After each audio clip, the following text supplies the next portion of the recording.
السلام علیکم ورحمۃ اللہ وبرکاتہ۔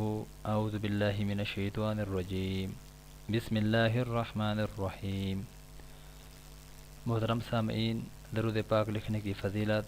فرمان مصطفیٰ صلی اللہ علیہ وآلہ وسلم، جو شخص کتاب میں مجھ پر درود پاک لکھے تو جب تک اس کتاب میں میرا نام رہے گا فرشتے اس شخص کے لیے مسلسل بخشش مانگتے رہیں گے۔ المعجم الاوسط، حدیث نمبر 1835، جلد اول، صفحہ نمبر 497۔